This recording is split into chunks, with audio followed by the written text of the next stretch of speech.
5 कैदियों को एक चैम्बर में भर दिया गया और एक जहरीला गैस छोड़ दिया गया। गैस ऐसा था जिससे वो कैदी 30 दिन तक सो न सके। कैदियों को कहा गया था कि अगर वो 30 दिन तक उस चैम्बर पर रहेंगे तो उन्हें हर दिन के लिए जेल से छोड़ दिया जाएगा। और जाहिर सी बात है कि कोई भी कैदी जेल से कुछ भी करके बाहर आना जरूर चाहेगा। और ऐसा ही हुआ। जेल के अंदर सारे कैदी इंसान के रूप में गए थे पर बाहर आए एक राक्षस की तरह।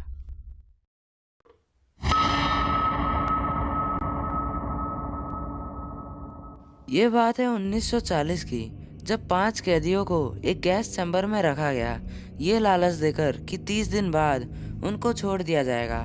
गैस चैम्बर में एक ट्रांसपेरेंट ग्लास था जिसमें से अंदर देखा जा सकता था, पर कोई भी कैदी बाहर नहीं देख सकता। वो कैदी पहले कुछ दिनों तक नॉर्मल बिहेव कर रहे थे। सब एक दूसरे के साथ हमेशा की तरह बातचीत कर रहे थे। पर 9 दिन बाद एक कैदी बहुत ही ज्यादा जोर से चिल्लाने लगा। वो कई घंटों तक इतने जोर से चिल्लाया कि उसका वोकल कॉर्ड टूट गया। और अजीब बात तो ये थी कि किसी भी दूसरे कैदी को उसके चिल्लाने पर कुछ भी फर्क नहीं पड़ा।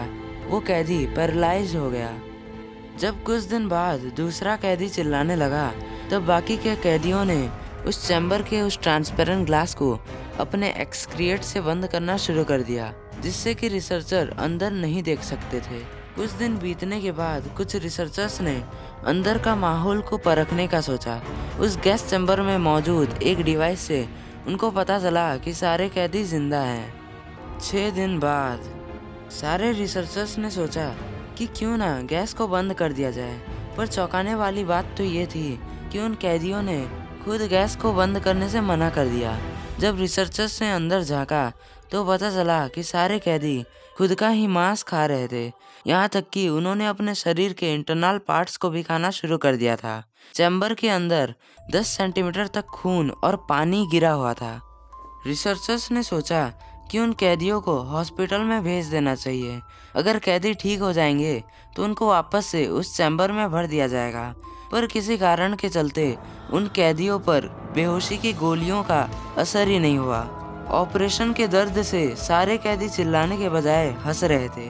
ऑपरेशन खत्म होने के बाद उस एक्सपेरिमेंट को करवाने वाले तानाशाही को पता चल गया कि कैदियों को छोड़ दिया गया है। इसी के चलते उसने रिसर्च ऑफिसर को कहा कि उनमें से एक साइंटिस्ट को भी उस गैस चैम्बर में भर दिया जाए, जिससे कि वो जान सके कि आखिर कैदी उस गैस की वजह से अंदर क्या क्या करते हैं। इसी बीच उस रूम के एक रिसर्चर ने ऑफिसर को गोली मार दी और उसने खुद को भी गोली मार दिया, इस डर से कि सब उसे उस चैम्बर में भर देंगे।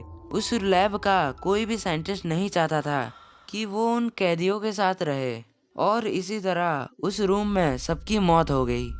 अब सवाल ये उठता है कि अगर उस लैब में सब मर गए तो इस कहानी को दुनिया तक किसने पहुंचाया? तो इसका जवाब है कि क्रीपीपास्ता नाम का एक वेबसाइट हुआ करता था और ये वेबसाइट में इस कहानी के बारे में डिटेल्स अपलोड हुए थे। पर आज तक किसी को भी नहीं पता कि इस वेबसाइट का ओनर कौन है। और इसी के साथ हमारा ये वीडियो यहीं खत्म होता है।